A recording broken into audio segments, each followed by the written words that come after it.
अध्याय 13 इच्छावड़ के नरभक्षी। महर्षि भृंगु यहाँ? आश्चर्यचकित दिलीप ने पूछा। भारत के सभी कुलीन वर्गों को पता था कि भृंगु मेलुहा के राजगुरु थे और वे सूर्यवंशी सत्ता के पक्के पक्षधर थे। अयोध्या में उनके अचानक ही प्रकट होने के कारण दिलीप आश्चर्यचकित थे, लेकिन साथ ही यह एक दुर्लभ सम्मान भी था, क्योंकि भृंगु इससे पहले दिलीप की राजधानी कभी नहीं पधारे थे। जी हाँ महाराज, स्वदीप के प्रधानमंत्री सियामंतक ने कहा। दिलीप तत्काल ही उस कक्ष की ओर भाग पड़ा जहाँ उस महान ऋषि को सियामंतक ने ठहराया हुआ था। जैसी आशा थी, भृंगु का कक्ष ठंडा रखा गया था, पूरी तरह से कम प्रकाश और नमी वाला, ठीक वैसा ही जैसा कि उनका हिमालय का अपना निवास था। दिलीप तत्काल ही भृंगु के चरणों में गिर पड़ा।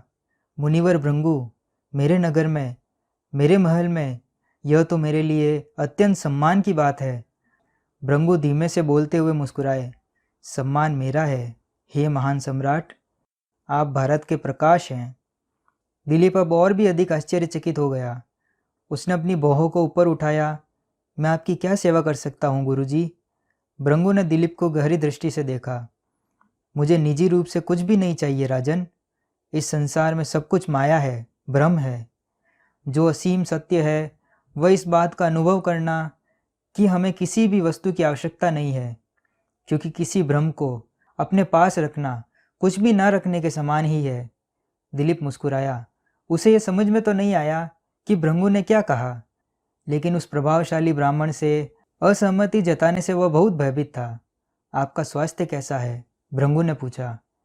दिलीप ने एक नम सूती कपड़े से अपने होठों को पोंछा, जिसके कारण राजवैद्य द्वारा लगाई गई औषधियाँ पूछ गई।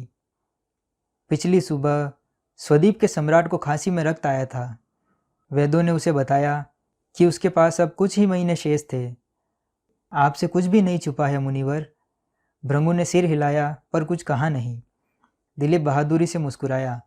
मुझे कोई खेद नहीं है मुनिवर, मैंने अपना पूरा जीवन जी लिया है, मैं संतुष्ट हूँ। सत्य है। वैसे आपका पुत्र कैसा है? दिलीप ने अपनी आंखें संकुचित की। झूठ बोलने का कोई लाभ नहीं था। वे महर्षि भृंगु थे, जिन्हें सप्त ऋषि उत्तराधिकारी माना जाता था। ऐसा लगता है कि उसे मेरा वध करने की आवश्यकता नहीं है। भाग्य उसके लिए स्वयं यह कार्य करेगा। वैसे भी प्रारब्ध से कौन लड़ सकता है? भृंगु आगे की ओर झुके। भाग्य मात्र निर्बलों को नियंत्रित करता है राजन, जबकि शक्तिशाली अपनी इच्छानुसार विधाता के लिखे को ढाल लेता है। दिलीप ने अपनी त्योरी चढ़ा ली। यह आप क्या कह रहे हैं गुरुजी? आप अभी और कितने वर्ष जीवित रहना चाहते हैं? क्या यह मेरे हाथ में है? नहीं, मेरे हाथ में है। दिलीप धीरे से हंसा।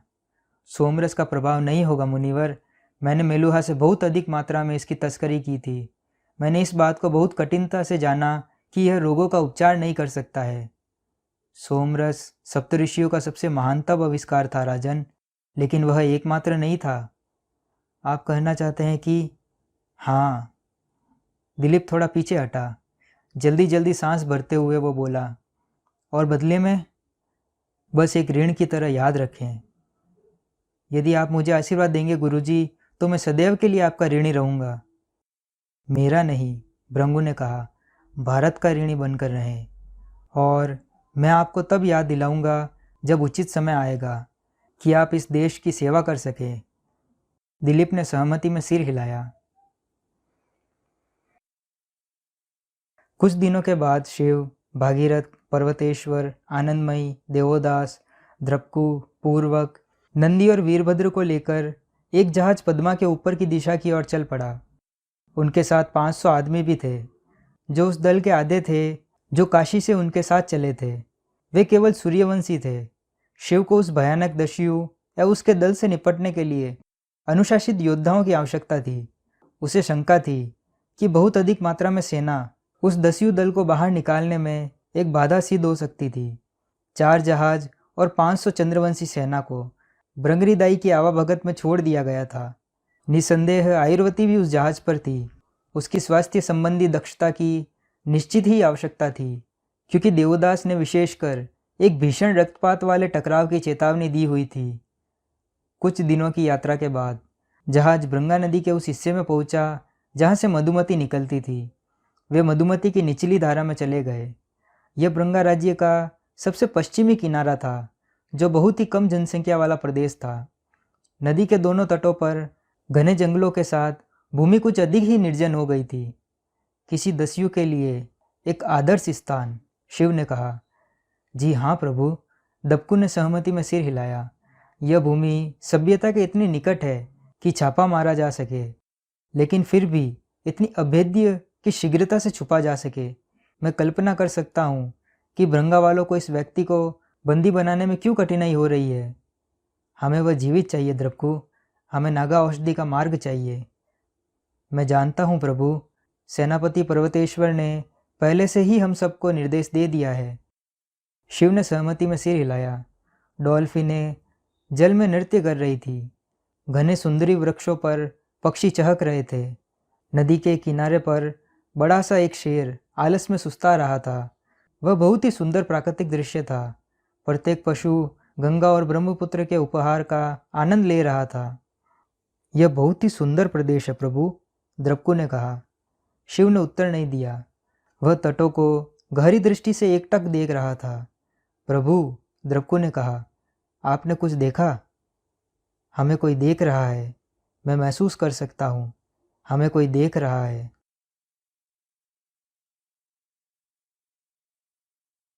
पूर्वी महल में अनाधिकार प्रवेश के बाद से सती का संबंध अतिथिगृह से बहुत गहरा, लगभग सहोदर जैसा बन चुका था। रहस्यों की साझेदारी आत्मीयता की रचना करने का एक माध्यम है। सती अपने वचन पर टिकी हुई थी। उसने किसी को माया के बारे में फुसफुसाया तक नहीं था, यहाँ तक कि कृतिका को भी नहीं। उधर अतिथिगृह प्रत्येक मामले में नियम से सती का सुझाव लिया करता था, चाहे वह कितना ही महत्वहीन क्यों ना हो। सती के सुझाव सदैव ही बुद्धिमानी भरे होते थे। उसके सुझाव चंद्रवंशियों की निरंकुश स्वतंत्रता एवं अस्त व्यवस्था की ओर झुकाव में कुछ सुधार और नियंत्रण ला रहे थे। इस बार जो समस्या आई थी, हालांकि वह जटिल थी। केवल 3 शेर इतनी अस्त व्यवस्था कैसे फैला सकते हैं? सती ने पूछा। अतिथिगृह ने अभी अभी उसे इछवाड़ के ग्रामीणों की ओर से आई सहायता के आग्रह के बारे में बताया था। वे लोग पिछले कई महीनों से नरभक्षी शेरों के जानलेवा खतरे के भय में जी रहे थे। काशी तक उनके आग्रह बहुत समय से आ रहे थे। काशी ने अयोध्या से सहायता करने का अनुरोध किया, क्योंकि वे काशी के अधिपति थे। चंद्रवंशी प्रशासनिक अधिकारी अब तक अश्वमेघ समझौते की शर्तों के बारे में ही विचार विमर्श कर रहे थे।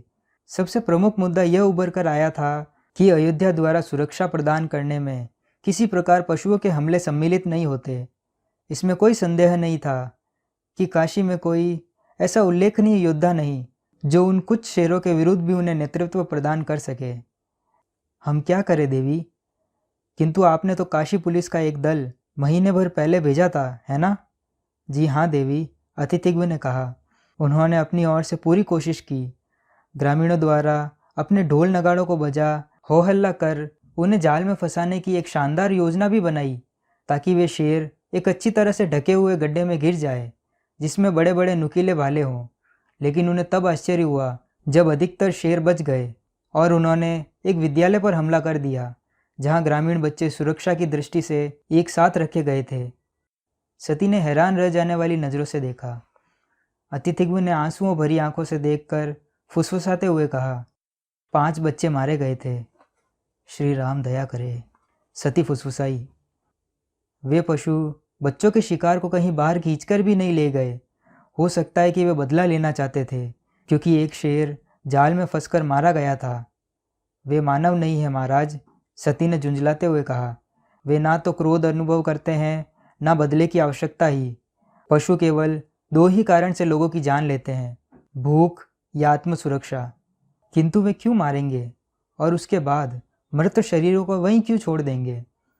इसमें आंखों देखी के अलावा भी कुछ है। मैं नहीं जानता देवी, मैं नहीं कह सकता।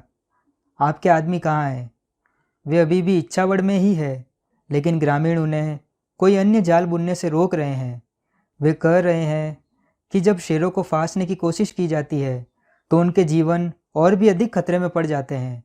वे चाहते हैं कि मेरी पुलिस को जंगल में जाकर उन शेरों का शिकार करना चाहिए, जो वे करना नहीं चाहते। ऐसा नहीं है कि वे यह नहीं करना चाहते देवी, वे नहीं जानते कि कैसे करें। वे काशी के नागरिक हैं, हम शिकार नहीं करते। सती ने ठंडी सांस ली।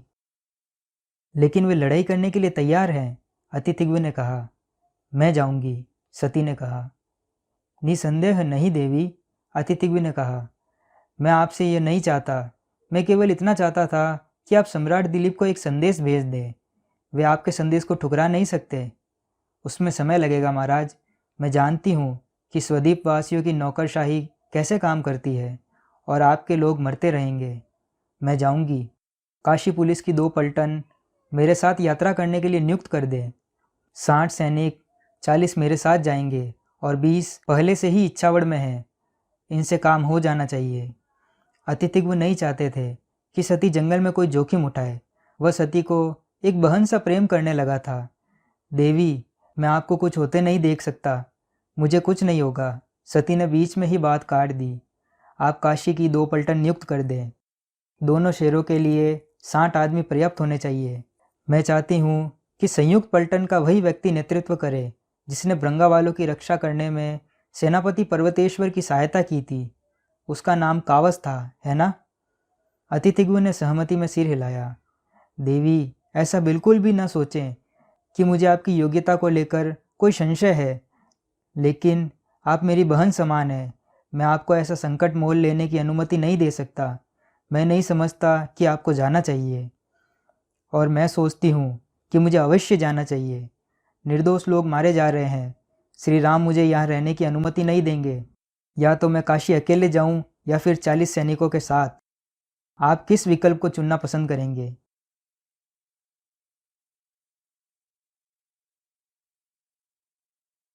जहाज मधुमती नदी के साथ साथ चल रहा था। परशुराम की ओर से कोई हमला नहीं हुआ। कोई दानवी नौका नहीं आई जो शिव के जहाज पर आग बरसाए। पहरेदारों को घायल करने वाले कोई तीर भी नहीं, कुछ भी नहीं। पर्वतेश्वर और आनंदमयी जहाज के पिछले हिस्से में जंगले का सहारा लिए खड़े हुए थे। वे मंद गति से बहती हुई मधुमती में सूर्य के उदय होने के प्रतिबिंब को एकटक निहार रहे थे। प्रभु सही हैं, पर्वतेश्वर ने कहा। वे हमें देख रहे हैं। मैं महसूस कर सकता हूँ। इससे मुझे चिढ़ होती है। सच में? आनंदमयी मुस्कुराई। पूरे जीवन में लोग मुझे घूरते रहे हैं, मुझे कभी चिढ़ नहीं हुई। पर्वतेश्वर आनंदमयी की ओर मुड़ा, जैसे वह अपने कहे का वर्णन करना चाहता हो, लेकिन जैसे ही उसे मस्करी समझ में आई तो मुस्कुरा उठा। हे भगवान इंद्र, आनंदमयी ने पुकार कर कहा। मैंने आपको मुस्कुराने पर विवश कर दिया। क्या बड़ी उपलब्धि है। पर्वतेश्वर की मुस्कान और खिल गई। हाँ, ऐसा है कि मैं तो केवल यह बताना चाह रहा था कि ये दस्यु लोग हम पर आक्रमण क्यों नहीं। अब इस क्षण को नष्ट न करे, आनंदमयी ने कहा। उसने पर्वतेश्वर की कलाई पर अपने हाथ के पिछले हिस्से से हल्के से चपत लगाई। जानते हैं कि जब आप मुस्कुराते हैं तो बहुत अच्छे लगते हैं। आपको ऐसा अक्सर करना चाहिए। पर्वतेश्वर शर्म से लाल हो गया। और जब आप शर्म से लाल हो जाते हैं तो और भी अच्छे लगते हैं, आनंदमयी हंस पड़ी। पर्वतेश्वर अब और भी लाल हो गया। राजकुमारी जी। आनंदमयी। क्षमा करें, मुझे आनंदमयी बुलाएं। यह मैं कैसे कह सकता हूँ? बहुत सरल है, कहें आनंदमयी। पर्वतेश्वर चुप हो गया। आप मुझे आनंदमयी क्यों नहीं बुला सकते? मैं नहीं बुला सकता राजकुमारी, यह उचित नहीं है। आनंदमयी ने गहरी सांस ली। मुझे बताएं पर्वतेश्वर, उचित को कौन परिभाषित करता है? पर्वतेश्वर ने अपनी बाहों को ऊपर उठाया। प्रभु श्री राम के नियम। और प्रभु श्री राम का एक अपराध के लिए दंड देने वाला वह मौलिक नियम क्या था? एक भी निर्दोष व्यक्ति दंडित नहीं किया जाना चाहिए। एक भी अपराधी दंड से बचना नहीं चाहिए। तो फिर आप उनके नियमों का उल्लंघन कर रहे हैं। पर्वतेश्वर की त्योरी चढ़ गई। वह कैसे? एक स्त्री को दंड देकर, जिसने कोई अपराध ही नहीं किया। पर्वतेश्वर की त्योरी ज्यों की त्यों चढ़ी रही।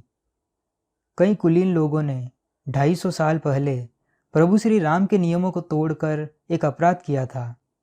उन्हें उस अपराध का कोई दंड नहीं मिला। उन्हें किसी ने भी दंडित नहीं किया। और मुझे देखें, मेरा उस अपराध से कुछ भी लेना देना नहीं था। तब मेरा जन्म भी नहीं हुआ था। और उसके बाद भी आप मुझे आज उसके लिए दंडित कर रहे हैं। मैं आपको दंडित नहीं कर रहा राजकुमारी, मैं कैसे कर सकता हूँ? हाँ, आप मुझे दंडित कर रहे हैं। आप जानते हैं कि आप कह रहे हैं। मैं जानती हूँ कि आप कैसा महसूस करते हैं। मैं अंधी नहीं हूँ। जानबूझकर मूर्ख बनने का बहाना ना करें, यह अपमानजनक है। राजकुमारी जी, यदि प्रभु श्री राम होते तो आपसे क्या करने को कहते? आनंदमयी ने बीच में ही टोक दिया। पर्वतेश्वर ने अपनी मुट्ठी भींच ली। गहरी सांस लेते हुए उसने नीचे की ओर देखा। आनंदमयी, कृपया समझने का प्रयत्न करें। यदि मैं चाहूँ तो भी मैं नहीं कर सकता। ठीक उसी समय द्रप्को वहां आ पहुंचा। सेनापति जी, प्रभु नीलकंठ आपकी उपस्थिति का निवेदन करते हैं। पर्वतेश्वर अपने स्थान पर जड़ बना रहा। वह अब भी आनंदमयी को घूर रहा था। सेनापति जी, द्रप्को ने दोबारा कहा। पर्वतेश्वर फुसफुसाया, मुझे क्षमा करें राजकुमारी जी, मैं आपसे बाद में बात करता हूँ। मेलुहा का सेनापति मुड़ा और वहां से चला गया। द्रप्को उसके पीछे था। आनंदमयी ने द्रप्को के आकार को जाते हुए देखकर फुफकार मारी। क्या सही समय पर आ टपका। क्या आपको जाना ही पड़ेगा देवी? कार्तिक को हल्की हल्की थपकी देते हुए कृतिका ने पूछा। सती ने कृतिका की ओर हतबुद्धि से देखा। निर्दोष लोग मारे जा रहे हैं कृतिका, क्या मेरे पास कोई विकल्प है? कृतिका ने कार्तिक की ओर देखने से पहले सहमति में सिर हिलाया। मेरा बेटा समझ जाएगा, सती ने कहा। वह भी ऐसा ही करेगा। मैं एक क्षत्रिय हूँ। दुर्बलों की सुरक्षा करना मेरा धर्म है। धर्म सबसे पहले आता है, उसके बाद ही कुछ और। कृतिका ने एक गहरी सांस भरी और फुसफुसाई, मैं आपसे सहमत हूँ देवी। सती ने बड़े लाड से कार्तिक के मुख पर हल्के से अपना हाथ फेरा। मैं आशा करती हूँ कि तुम इसकी अच्छी देखभाल करोगी। यह मेरा जीवन है। मैंने कभी मात्र सुख को ना जाना था। मैंने कभी यह कल्पना भी नहीं की थी कि मैं किसी अन्य को इतना प्यार करूँगी जितना मैं शिव को करती हूँ। लेकिन इस अल्पकाल में ही कार्तिक, कृतिका ने सती की ओर मुस्कुराते हुए देखा। उसके हाथ को स्पर्श करते हुए बोली, मैं इसकी देखभाल अच्छे से करूँगी। यह मेरा भी तो जीवन है। लोकाधीश चंबल नदी के ठंडे पानी में घुटनों के बल बैठा हुआ था। उसने अंजुली भरकर पानी उछाला और धीरे धीरे बह जाने दिया। वह धीमे धीमे कुछ बड़बड़ा रहा था। उसके बाद उसने अपनी हथेलियों को मुख पर फेरा। नागारानी उसके बगल में घुटनों के बल बैठी थी। उसने अपनी एक भौं ऊपर की। प्रार्थना? मुझे नहीं पता यदि प्रार्थना का कोई प्रभाव पड़े तो। मैं नहीं समझता कि ऊपर कोई ऐसा है जिसे सचमुच ही मुझ में कुछ रुचि है। रानी मुस्कुराई और उसने फिर से नदी की ओर देखा। लेकिन कुछ ऐसे क्षण होते हैं जब आप उस असीम की कृपा से इनकार नहीं कर सकते। नागा फुसफुसाया। रानी उसकी ओर मुड़ी और उसने सहमति में अपना सिर हिलाया। धीमे धीमे उठते हुए उसने अपना मुखौटा फिर से पहन लिया। मुझे सूचना मिली है कि वह काशी से निकलकर इछवाड़ की ओर चल दी है। नागा ने गहरी सांस भरी।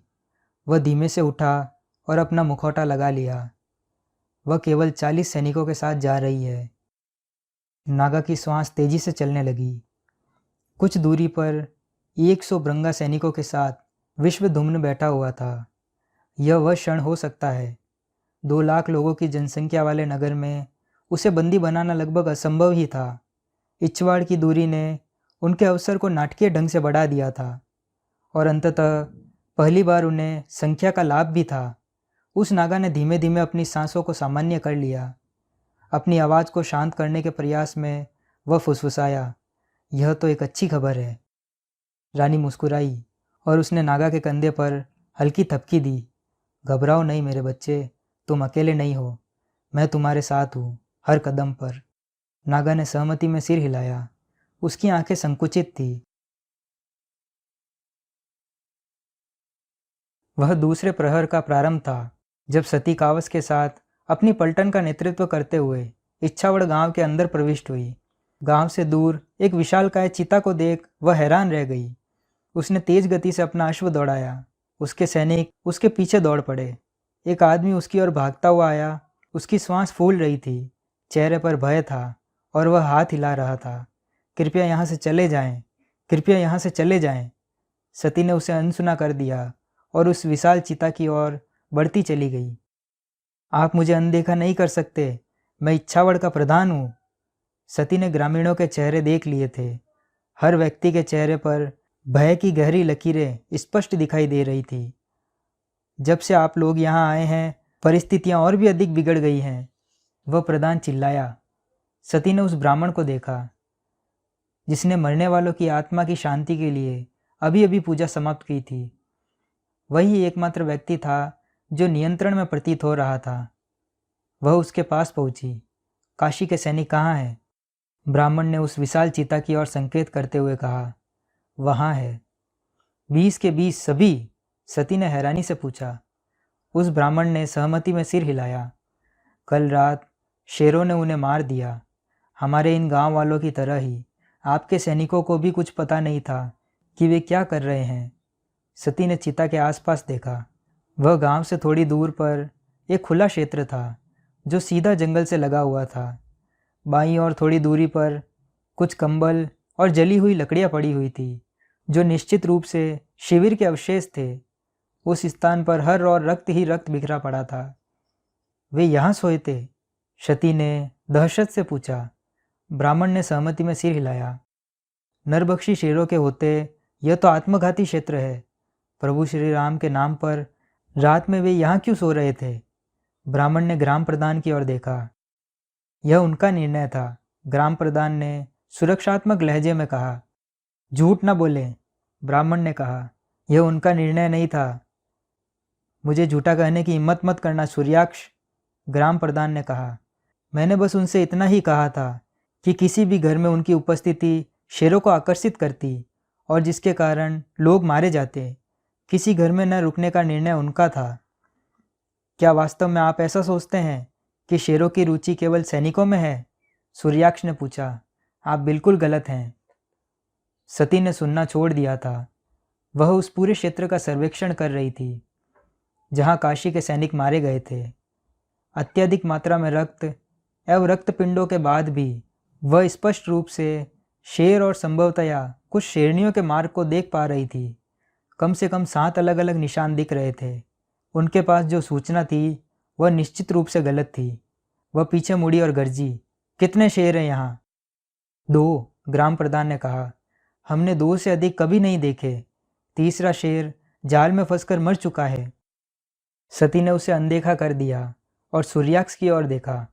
ब्राह्मण ने प्रतिक्रिया दी। उनके पद चिन्हों को देखते हुए कहा जा सकता है कि वे कम से कम 5 से 7 रहे होंगे। सती ने सहमति में सिर हिलाया। सूर्याक्ष एकमात्र ऐसा व्यक्ति था जो यह जानता था कि वह क्या बोल रहा है। गांव की ओर मुड़ते हुए सती ने सूर्याक्ष से कहा, मेरे साथ आए। 7, इसका अर्थ है कम से कम 5 शेरनियाँ, शेरों का एक मानकीय झुंड। किंतु जो मर चुका, यदि उसे गिने तो इस झुंड में 3 शेर थे। यह विचित्र बात है। सामान्यतया एक झुंड में केवल एक ही शेर रहता है। कुछ है जो ठीक नहीं है।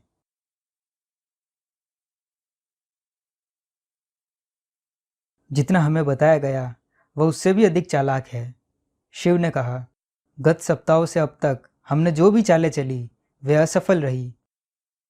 सूरज सीधा सिर पर चढ़ा हुआ था। जहाज को एक तट के निकट लंगर डालकर रोक दिया गया था। नदी अत्यधिक कीचड़ साथ बहा लाई थी, जो जगह जगह जमा होकर प्राकृतिक बांध से बन गए थे। इसी कारण मधुमती अक्सर अपने प्रवाह का मार्ग बदलती रही थी। इसी का परिणाम था कि वर्तमान में बहने वाली नदी के प्रवाह के मध्य में कई स्थानों पर रेत के टीले बन चुके थे। ये वनस्पतिहीन क्षेत्र पर्याप्त रूप से ऐसे स्थान उपलब्ध कराते थे जहां भयानक युद्ध लड़ा जा सकता था। शिव ने अपने जहाज को ऐसे ही एक तट के किनारे लगा रखा था।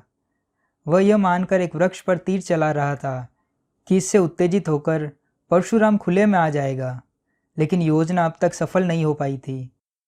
जी हाँ प्रभु, पर्वतेश्वर ने सहमति दी। केवल अंधी घृणा के कारण उसे आक्रमण करने के लिए उकसाया नहीं जा सकता। शिव ने नदी के किनारे को घूर कर देखा। मेरे विचार से इसका कारण यह जलियान है, पर्वतेश्वर ने कहा। हाँ, वह यह नहीं जान सकता कि हमारे पास कितने आदमी हैं। पर्वतेश्वर सहमत हुआ। प्रभु, हमें उसे लुभाने के लिए कुछ अधिक जोखिम उठाना पड़ेगा। मेरे पास एक योजना है, शिव धीमे से फुसफुसाया। इससे आगे भी एक तट है, वहाँ मैं 100 आदमियों के साथ जाने की योजना बना रहा हूँ। जब मैं सैनिकों को घने जंगल के अंदर ले जाऊँ, तो जहाज़ को पीछे लौटना होगा, ताकि परशुराम को ऐसा लगे कि हम लोगों के बीच में अनबन है। जहाज़ हमें छोड़कर भृंगा राज्य को लौट रहा है। मैं जंगल में और अंदर चला जाऊंगा और उसे किनारे पर आ जाने के लिए विवश करूंगा, और जब मैं उसे वहां पहुंचा दूंगा तो एक अग्निबाण चलाकर संकेत दे दूंगा। उसके बाद भागीरथ जल्दी से जलयान को वापस ला सकता है। तीव्र गति से चलने वाली छोटी नौकाओं को उतारकर 400 लोगों के साथ वह तट पर आकर उन्हें कुचल सकता है। केवल 2 मुख्य बिंदुओं को याद रखने की आवश्यकता है प्रभु। उनकी पीठ नदी की ओर होनी चाहिए, ताकि जब छोटी नौकाएं तट पर पहुँचे तो वे भाग न पाएं।